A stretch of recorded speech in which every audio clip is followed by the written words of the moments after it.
Good afternoon, everybody, and welcome to our monthly Hub webinar. Thank you so much for getting on the webcam. It's good to see all of your smiling faces. And we'll go ahead and start with roll call before we get into our agenda today. So how about Multnomah? Francis is here. Hi, Francis. Northwest. Hi. Washington.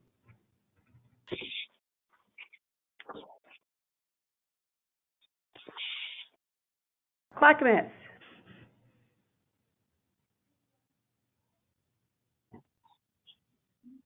Lynn Benton Lincoln. Christy's here. Welcome. Lane, which I'm not sure they're here, but I'll double check. Lane. Okay. South Coast. Hi. See you. Welcome. South Central. Hi, Jillian can be here for a little while. Welcome. Southern. Hi, Renee's here. I have to jump off a little bit before 2. Okay, very good. Thanks for letting me know. Welcome. Central. Eastern Oregon. I see Teresa. Yep, I'm here. Welcome. Frontier. Blue Mountain. Erin's here. There's Erin. Welcome. Cade's there's here Cade. Hi, Cade. Welcome, Cade. Hi. Four Rivers. I can see Krista's. See Krista? She's away from her chair. Okay. Right Krista's camera is here. Okay. And then real quick, go back through to Northwest. Washington. Clackamas. Frontier. Anybody from Marion Polk? I know they have another conflict, as does Yamhill. Anyone from Yamhill? I think Betsy's there. Yes, Betsy. Yeah, Jen can't be here. Welcome, Betsy. Thank you. There's Krista. All right. That's okay. We said hi to your chair. We're good. Okay. So in the room with me, I'll start on my right. Hi, everyone. This is Brett. Hi, everybody. John Blau. Hi, it's Ann Morrison. And Aaron Reyna, Administrative Support. Okay, welcome. And then Lindsay and Layla, I see you guys on there, so I'm going to make you the presenter, and you can do the introductions and welcomes for your side, and then I'll actually just turn the agenda over to you as well. So 1 second, and I make you the presenter. You can go ahead and start your introductions if you like to, Lindsay. Sounds good. Hi, everybody. It's really great to see you all face to face.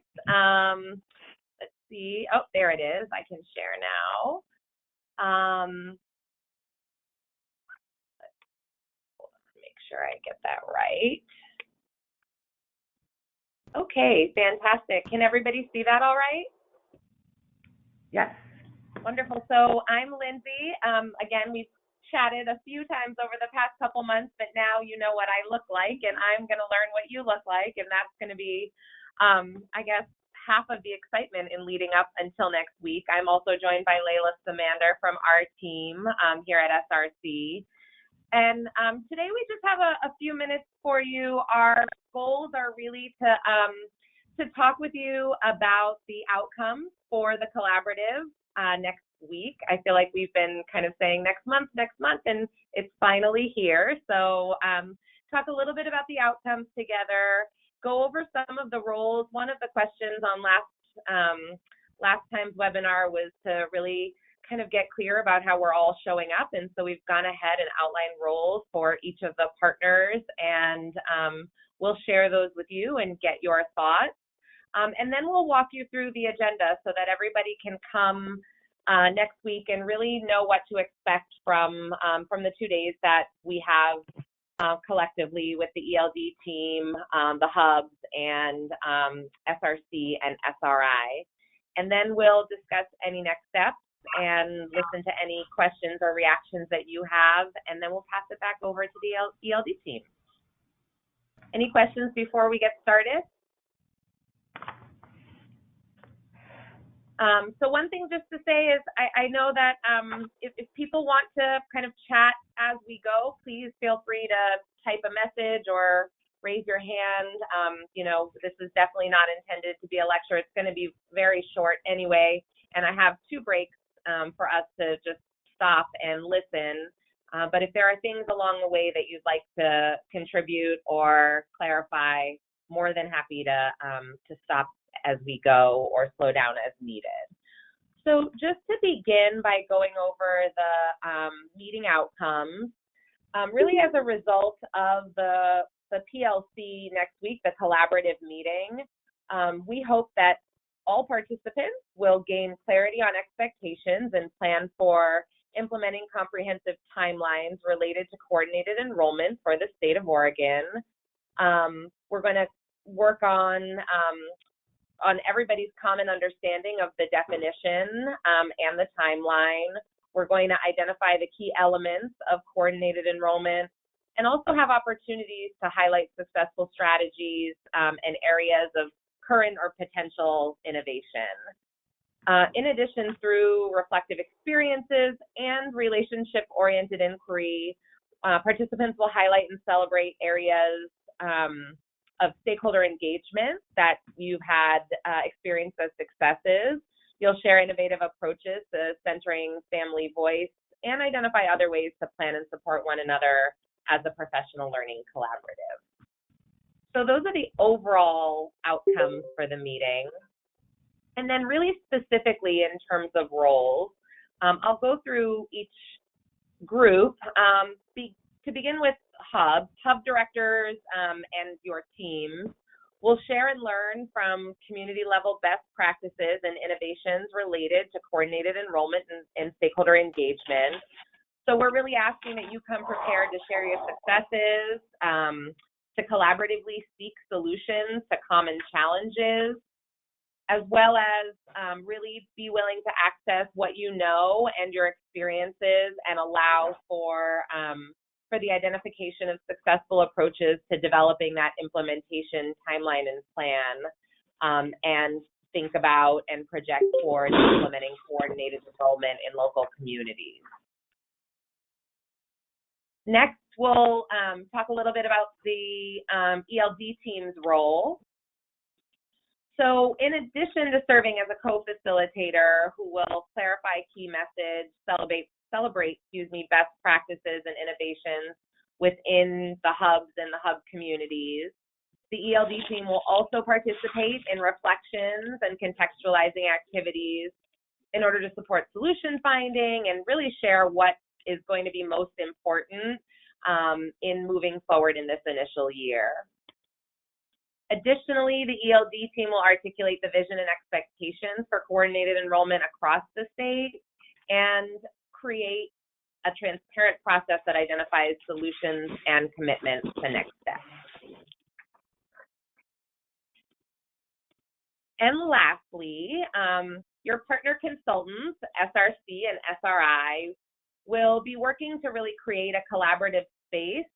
We'll co-facilitate the meeting with the ELD team and lead activities that will foster collaborative and productive dialogue amongst all of the participants.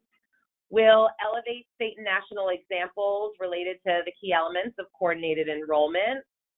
Our work will also be to gather some of the key messages and synthesize information, playing it back when that's appropriate, and passing it along after the meeting when that makes more sense.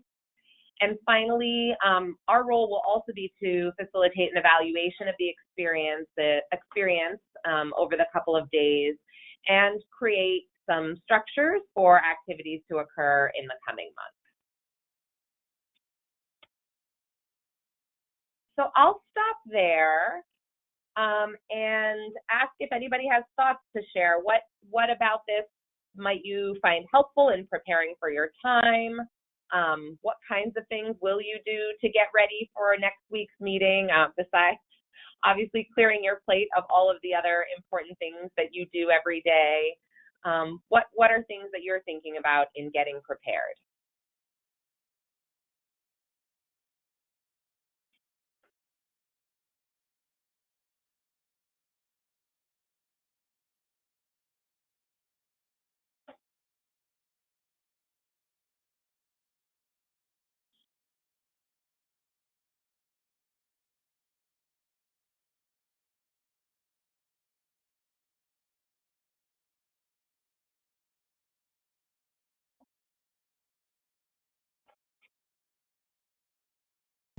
People want to put stuff in the chat box as well, we're monitoring that.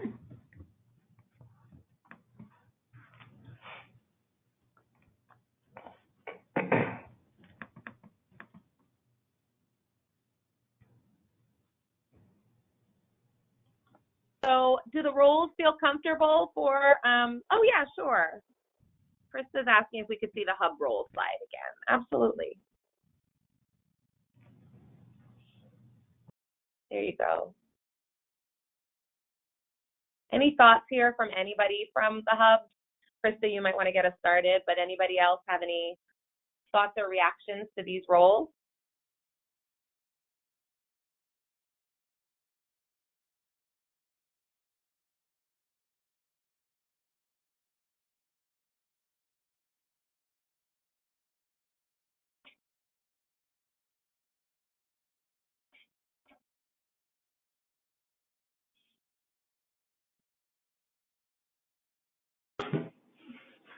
You know, this is Krista, and I think these are, I think these look good to me in terms of the function of the meeting. And I guess the only other question that I would have, I guess hope I would have for the time together is that we can understand a little bit more about hubs in like the broader picture, but maybe that's not the function of this meeting, and that's okay too. I just, it still feels a little ambiguous to me, and maybe it's just going to be that way for a while, and that's okay. Just this is very clear and helpful for the time of our learning collaborative, and so there you go. Thanks for that. So just to clarify, I want to make sure that that we understand what you just asked, which is really kind of, this is focused on the 2 days and on coordinated enrollment very specifically, and something that you're curious about is understanding more about the broader vision for Hub, kind of in a grander way, and what the ELD team's vision is for the Hub. Yeah, like I keep going back to like elements from our monitoring where we have like the 7 indicators of success, and I also go back to I've made a dorky spreadsheet about Raise Up Oregon, and I've highlighted all of the elements in there that have to do with Early Learning Hub.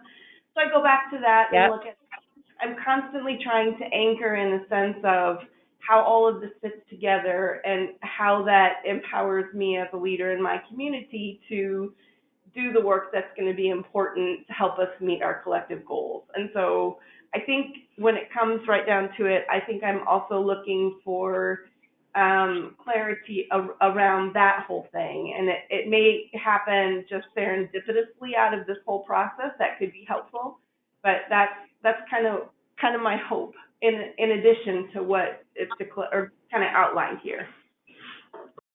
Great. Well, thanks for illustrating that. I think Sarah has contributed that that she agrees with Krista, or her team agrees with Krista, and also hopeful for a framework on coordinated enrollment, which I definitely think is going to be part of the 2-day experience for sure. I think somebody else might have been preparing to say something.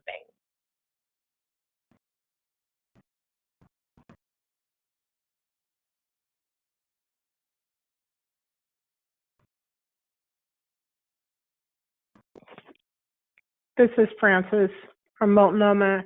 I'm hoping that clarity is going to come for coordinated enrollment as it looks different for each hub, right? Based on geographical area, rural, urban.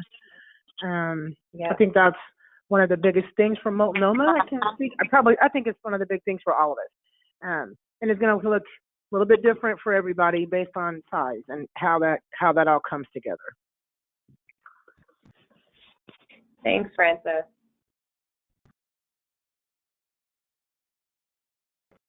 So maybe because of Frances's question and Sarah's kind of provocation here, let me walk you through the agenda overview, and then we can kind of build on the conversation we've started.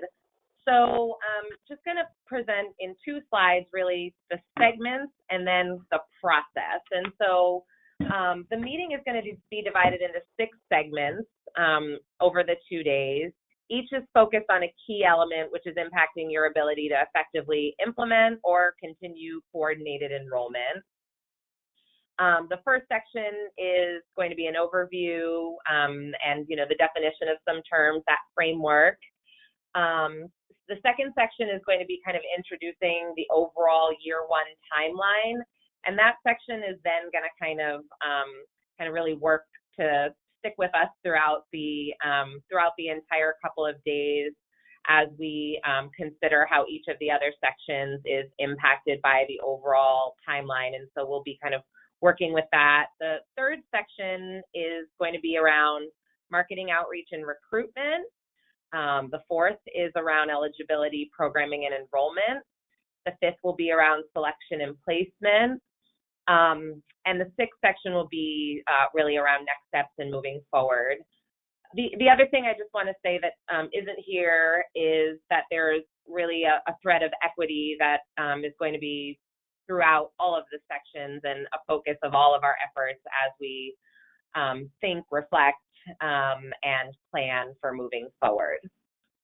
So the idea around process is that each segment will kind of run in the same way. So it'll be like a cyclical opportunity to engage in some key messages from the ELD team. So the important definitions, roles, milestones, and expectations associated with each of these segments. Then we'll move into highlights of best practices and innovations with examples from your work as hubs, as well as from other states and other local contexts. And then we'll have a pretty big segment within each of the 6 sections where we reflect and contextualize. So this is really a collaborative time to process, to elevate successes, and to really kind of roll our sleeves up and plan for next steps. So that's the overview of the couple of days. Happy to continue taking your reflections on kind of how the roles, you're thinking about roles and the agenda together, and also any other thoughts that you have in your reaction to both the kind of structure and the process.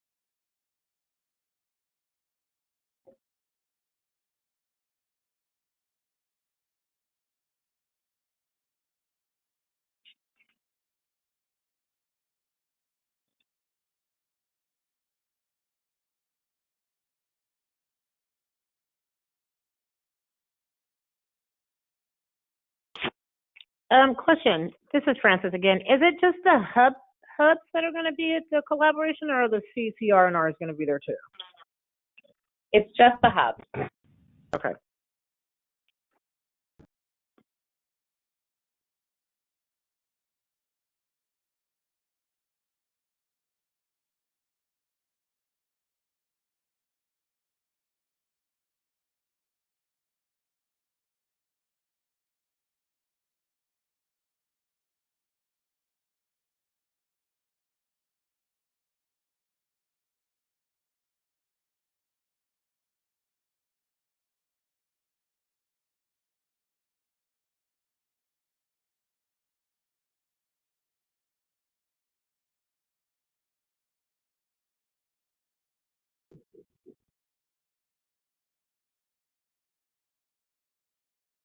Any other reactions or thoughts? Is this what you expected? What questions or wonderings do you still have?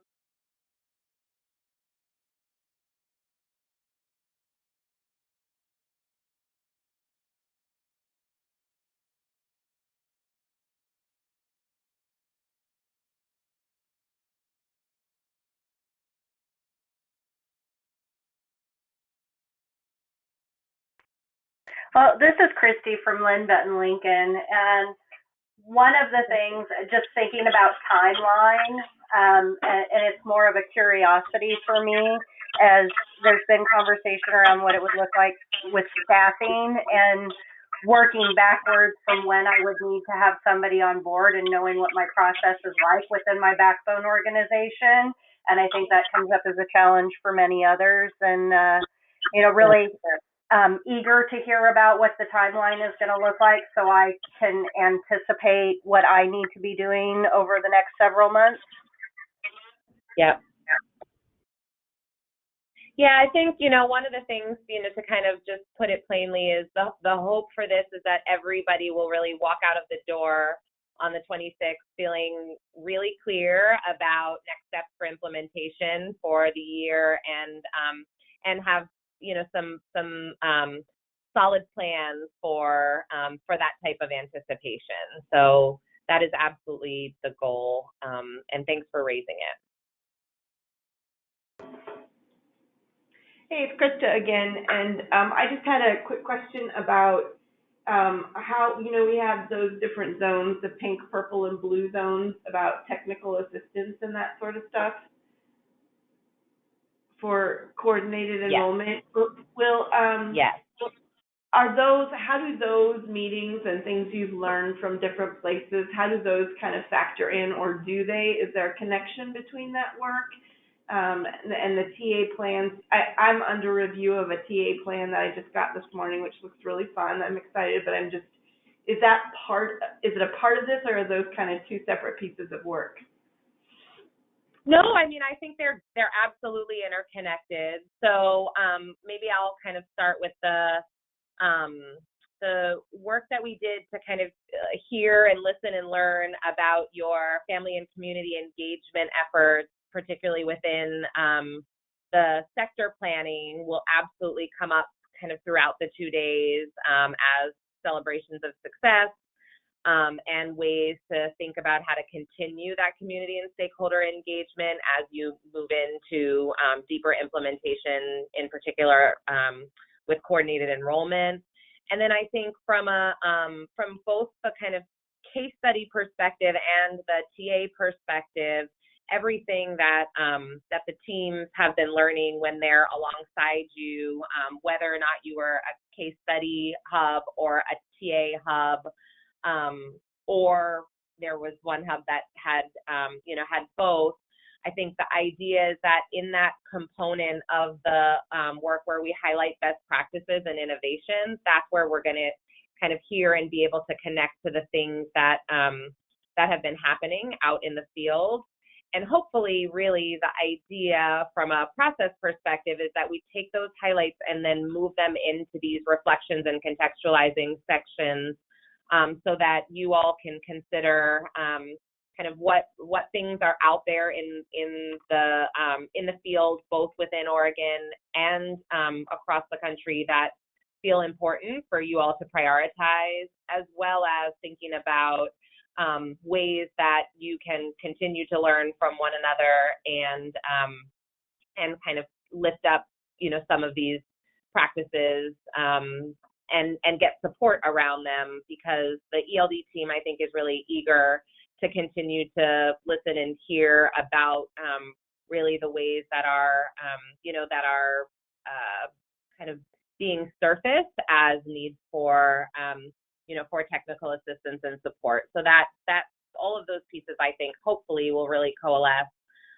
One thing to be a little transparent about is that all of these things are running on the same timeline. So it would be great if all of those pieces were completed and finalized and we were able to turn them around in some more polished ways to you. But I think for sure the intention is to integrate all of that learning that we've done from you and to kind of continue to build on it, because I think one of the things that we heard is that, you know, the TA in particular, but also I think the case studies provided a really fantastic jumping off point for coordinated enrollment. So it feels like really important to continue to build on that, you know, momentum and I think, yes, of course. Sorry, Krista, contextualizing. I will.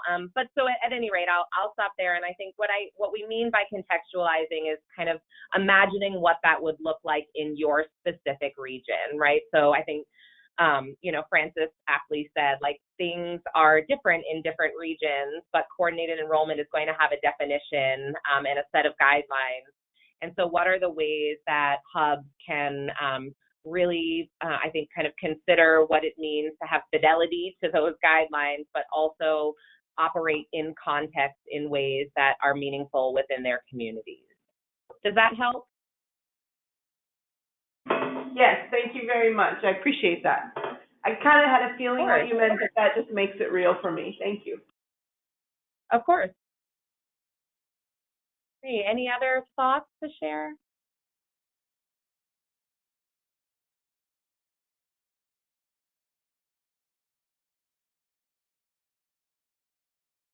So we remain available over the next few days, as everybody, I'm sure, is probably really busy getting ready to plan for your time away from your hub, and for the ELD team, time away from your offices. So we are very much looking forward to being with you next week. We're happy to, if anybody has any thoughts after this that you feel like you just kind of didn't get on the record, we're happy to take them and respond, and yeah, excited to see you all and work alongside you next week. Thanks for the time. Thanks, Lindsay. Thanks, Layla and team. Okay, so let's see here. Next, couple other things on our agenda. We have some time with Dana today, and we also have some time to pick your brains for items for our next agenda. I don't want to forget to make this announcement because I also have to leave the meeting a few minutes early today, but we will cancel the March 3rd call, Tuesday, since it's just on the heels of our in-person. Everyone will just be getting back to their offices. So with everything going on, we just thought we would just move to the second call in March as debrief time and follow-up so people have a little bit of process time. So whatever agenda items we pick up for the next call, that'll be the later March call as well. Also, I just want to make another announcement that I'm trying to get the final count done for the catering for the in-person. So 11 of 16 of you have responded. If you have not responded to me with how many people are coming from your hub and if there are any dietary restrictions, please do so ASAP. A reminder that we are down in Albany at Lynn Benton Community College. I'll send a little map for the parking out here towards the end of the week, and then also you know where in the building we're going to be at. So just a reminder to send me that count if you could after the call today. And with that, I'm going to make Dana the present. Do you have anything to present? No, we'll just stay up to the. I'll move to the agenda then. Well, actually, yeah, I can present. You want to present? All right. Let me put you up here. There we go. And as Lindsay noted as well, if anybody wants to, we're trying to respond to feedback about how we can make the call more interactive. So if anybody does want to speak, you can even, there used to be a hand raise function, but apparently it's only in the webinar version. And so we don't have it in this version. You can just put a little note in the chat box that, hey, I want to jump in the conversation. And we are monitoring that as well. So, okay, there you go, Dana. Alrighty, well, good afternoon. This is Dana Young here with Preschool Promise. Just giving a quick update on how things are going with the RFA. Just real quick, our online platform for the application was launched last Thursday night. Some of you may have already created an account. If you want to go ahead and take a peek at it, you're more than welcome to go ahead and do that. So far, it's something that we're monitoring closely. So far, we have about 35 people that have started their applications. So yay, that's super exciting. One thing to know is that last week there was a lot of updating going on our website. So just putting that out there that if you experience any challenges or opportunities there, it's because we were doing a lot of updating. So I want to just take you through the website here real quick, because like I said, there's a lot of activity on the website. So from our main homepage at OregonEarlyLearning.com, users can just click on the Student Success Act, and that's going to go ahead and bring them up to the different RFAs that we have currently open. We have our Equity Fund RFA, or Oregon Pre-Kindergarten, Preschool Promise Provider, and then our Fiscal Agent RFA that we have. So I'll go ahead and use Preschool Promise.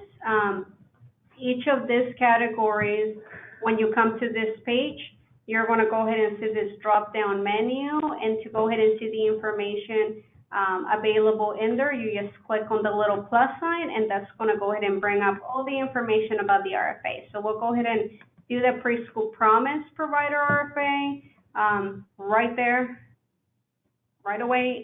It's going to go ahead and say apply online, and people can go into our Monkey Supply app so they can go ahead and start their application.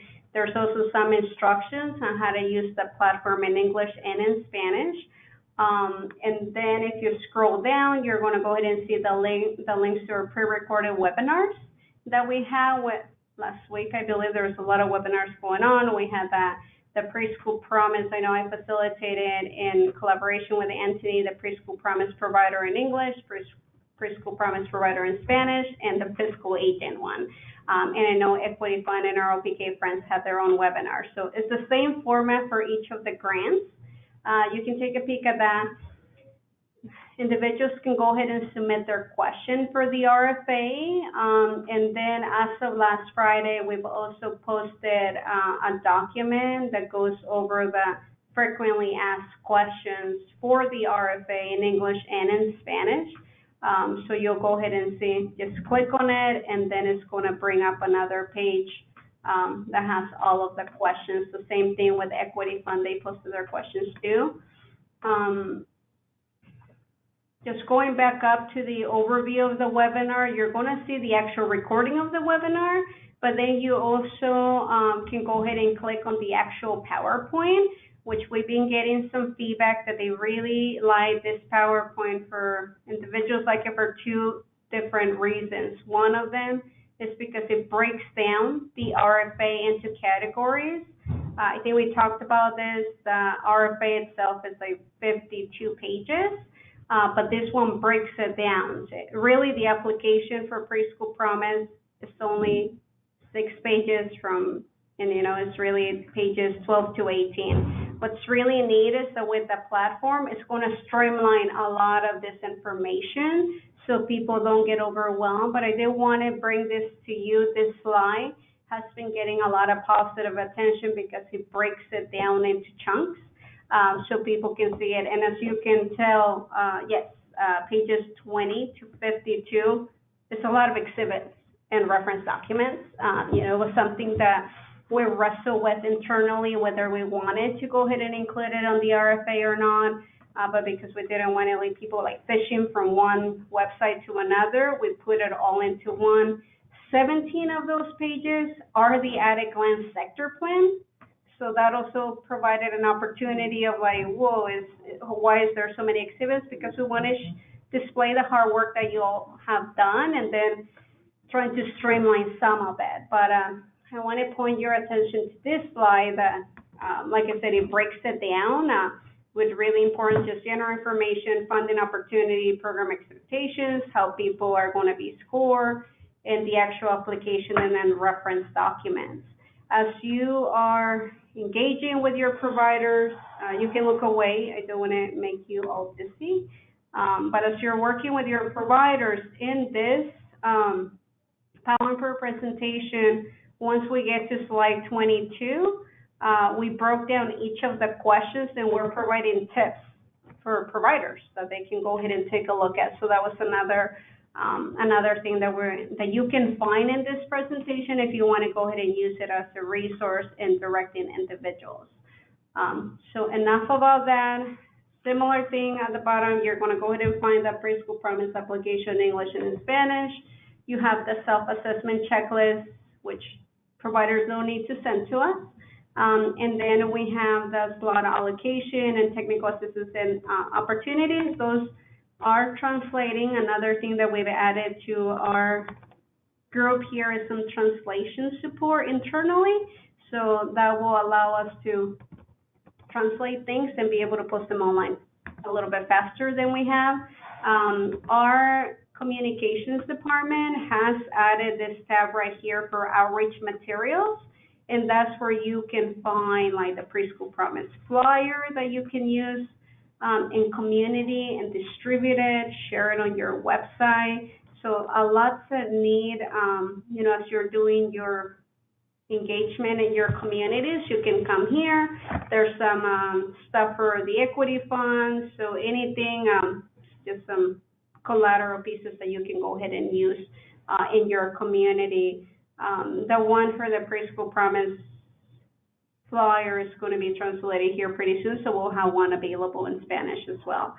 For the equity fund, you have the flyer in English and Spanish. So just kind of want to walk you through the website because we've been having some opportunities, lots of changes on our website, so thank you for your patience. As far as, like I said, we already covered the FAQ that has been launched. Please help us spread the word about our helpline on Wednesdays from 5 to 9 p.m. and then on Saturdays from 8 a.m. to noon. That's something that Gwen, myself, or Anthony are taking care of those helplines for Preschool Promise. So let individuals call. With that helpline, we are able to go ahead and use that language line. So all languages, we can go ahead and support anybody, whatever language they're calling. So lots of engagement. We had a nice conversation with our CCRNRs this morning, facilitated by Margie, and just also seeing what kind of activities are out there going on in community, and just for us to be aware of.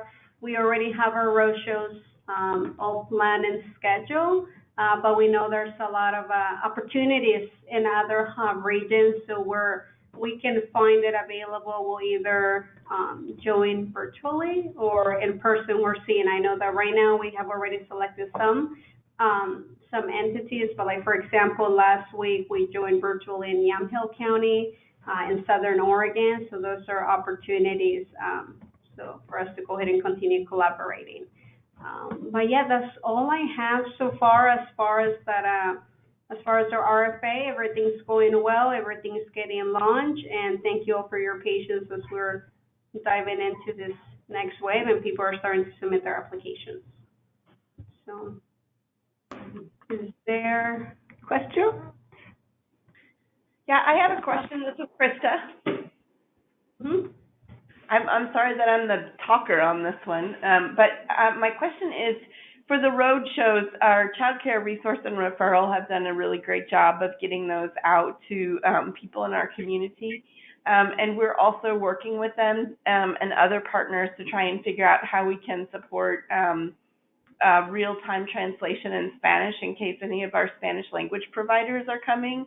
And I just want to, some of the resources that we've received to support this expansion, those would be appropriate for making sure that there's interpretation. Like the hub could help sponsor that. That seems like a right idea, right? That's correct. And I'm looking at Margie there because she works very collaborative with our CCRNR. So yeah, I would say yes. But Margie, do you have any thoughts?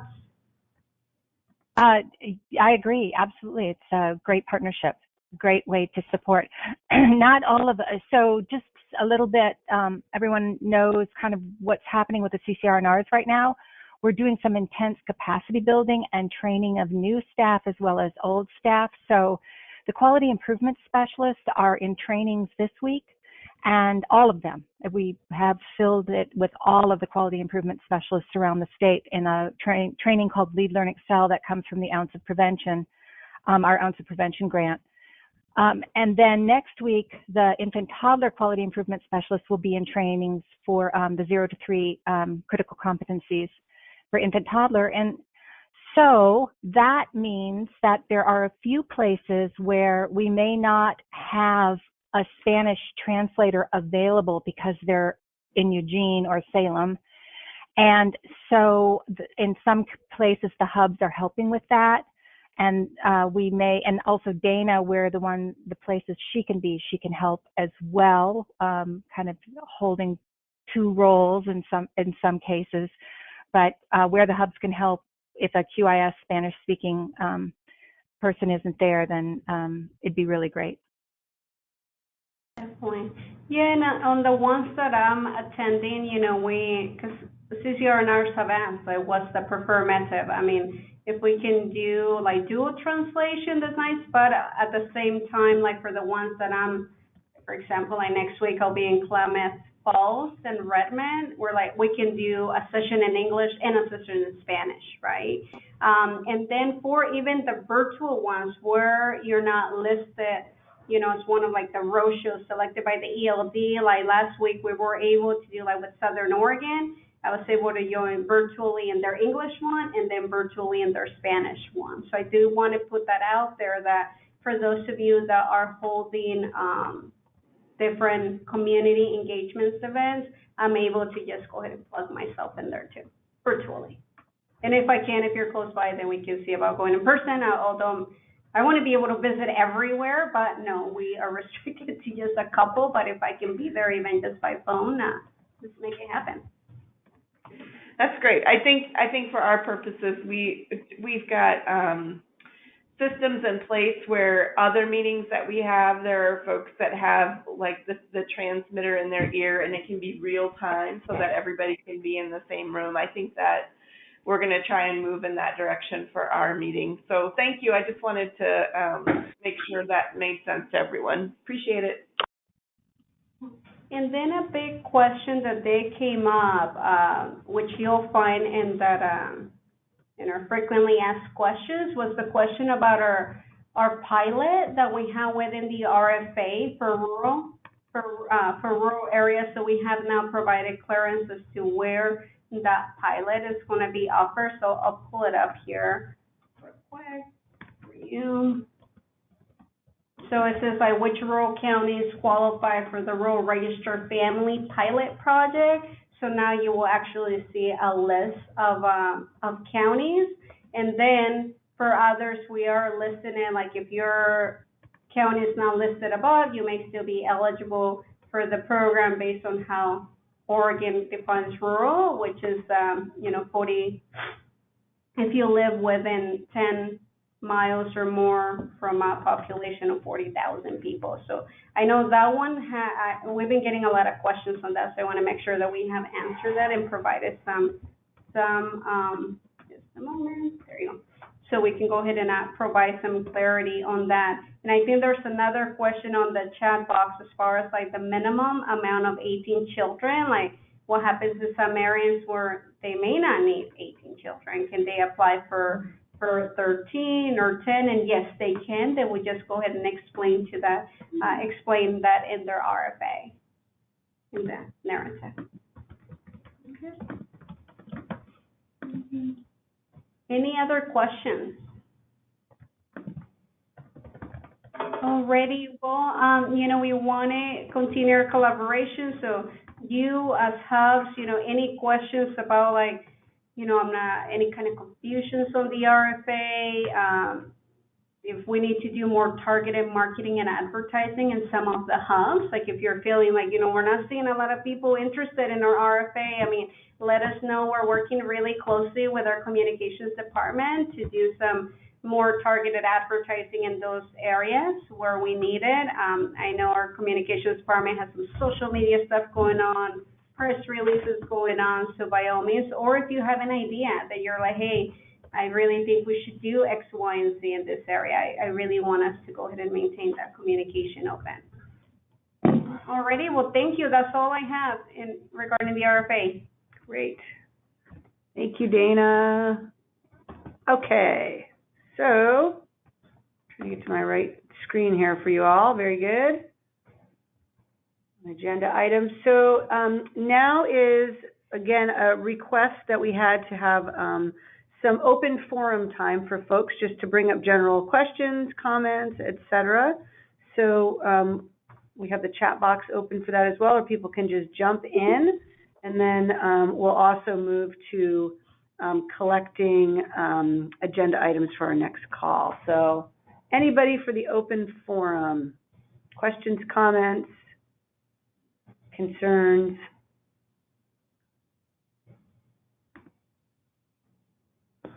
Don't all speak at once.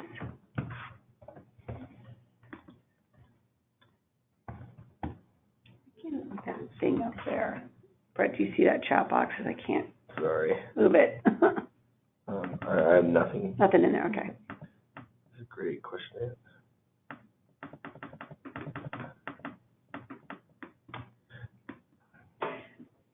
This is Krista, and I swear I just should hush. I'm sorry, but I just want to clarify what Dana just said about applying for less than the number in the RFA. So if, like, I have some really rural communities who have a need for a certain number of slots, so they just need to, in their application, they just need to say why they can ask for less, but then clarify it based on needs or population or whatever.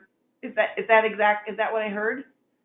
Yep, that is correct. So while we have minimums, there's going to be certain instances where they may need to go ahead and go a little bit lower. So as soon as they explain that, then you know, that's sufficient for that. And even for like current preschool promise providers that we've been asked that question, like, can they ask for more slots than they are already serving right now? And yes, they can. And can they ask for less? And they can do that too. So yeah, definitely, as long as they put in the reasonings behind it, that will be sufficient. They can still apply.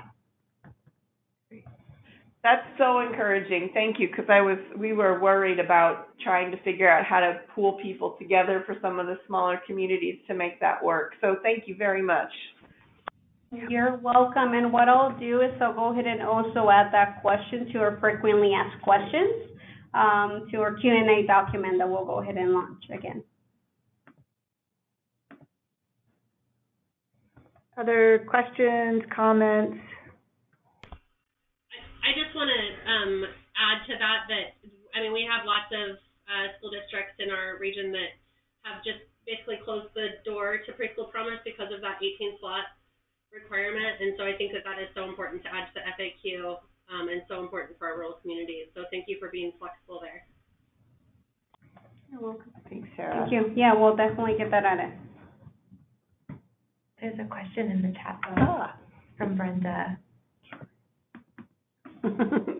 Right, you and I are both missed the chat box here. Sorry. It's okay. Did I understand that we're moving to quarterly learning collaboratives? And if yes, are we including governance members? Great question, Brenda. So what we have been thinking about and want to talk to you all about as well is keeping on the same schedule for the learning collaboratives of February and August, and then adding 2 other meetings in between for quarterly. So that would then turn into I have it written down here, adding a May and a November meeting. So basically we'd meet in person in Salem for a 1-day meeting in May.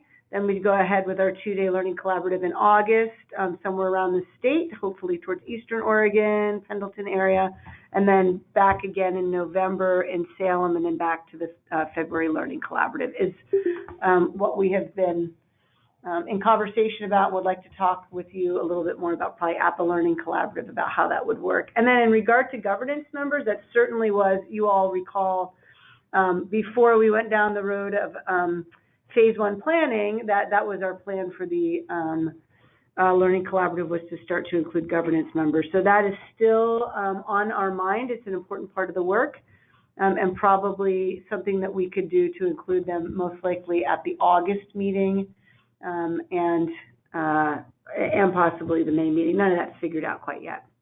It's a good question, though. And Brenda, if there's Hey, Denise, more to that it's Francis. Can you say that Francis. schedule one more time? Oh, yeah. So thinking of on a quarterly schedule, what we were thinking was, February, August for our regular learning collaboratives. That's our current schedule. And then moving to May, November as the, in-between meetings. That would be in person in Salem, just one-day meetings.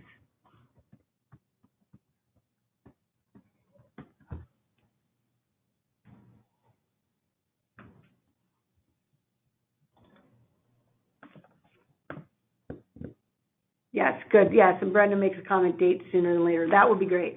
I will work on the dates ASAP, so dates for the May, actually all the meetings going forward.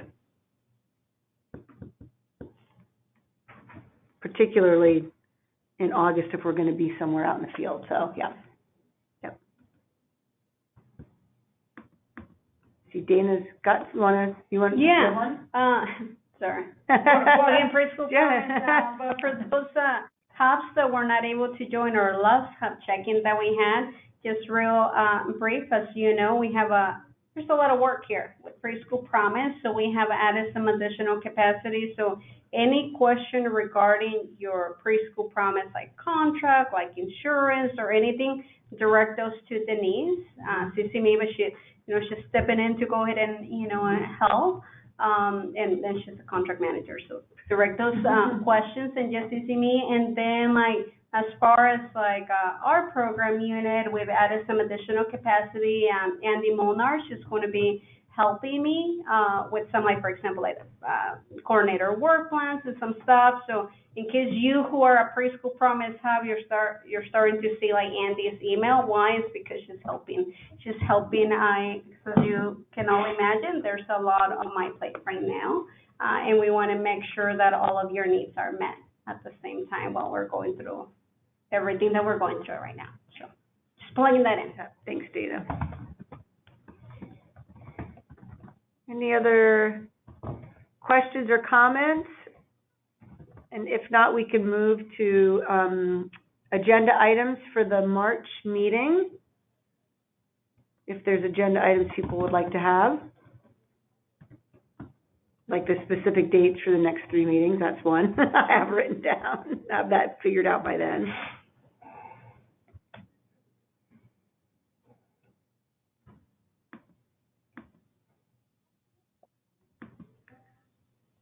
Of course, we're going to want to do a debrief. Yeah, I was thinking that. Why don't we talk about a debrief from the, if people had other questions from the collaborative that we maybe just didn't get a chance to do. Yep, that's great. Thanks, Francis. Reflections. Okay.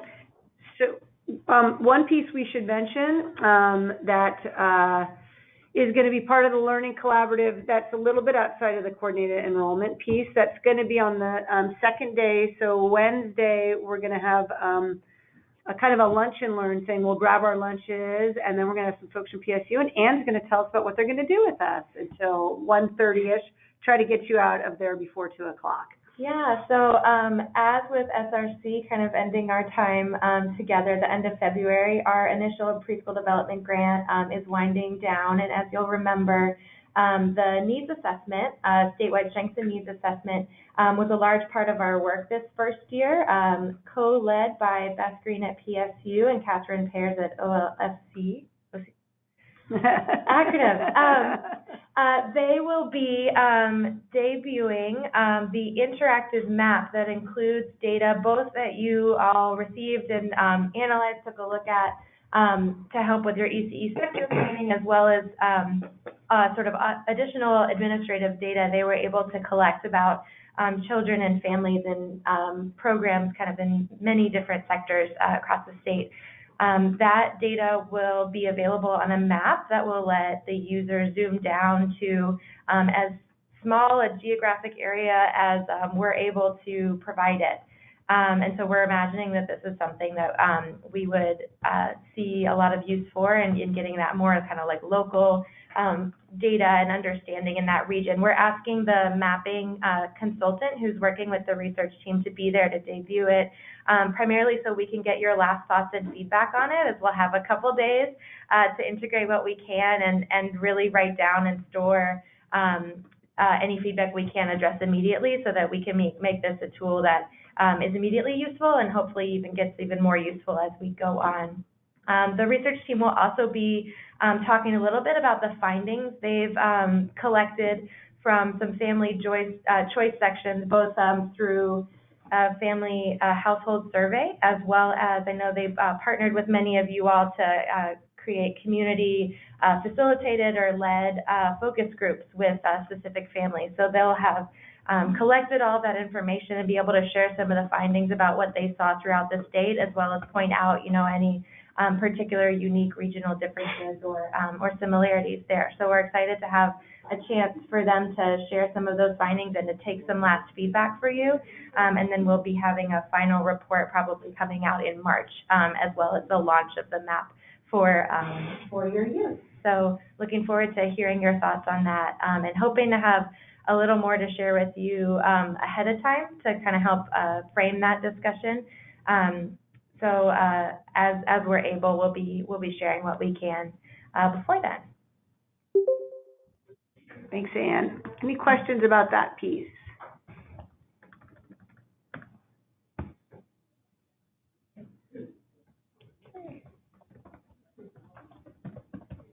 Looks like, we ought to give you back 30 minutes of your life today, unless we have any other final questions, reflections, agenda items, celebrations. Thanks, Krista. I'm excited about the map too.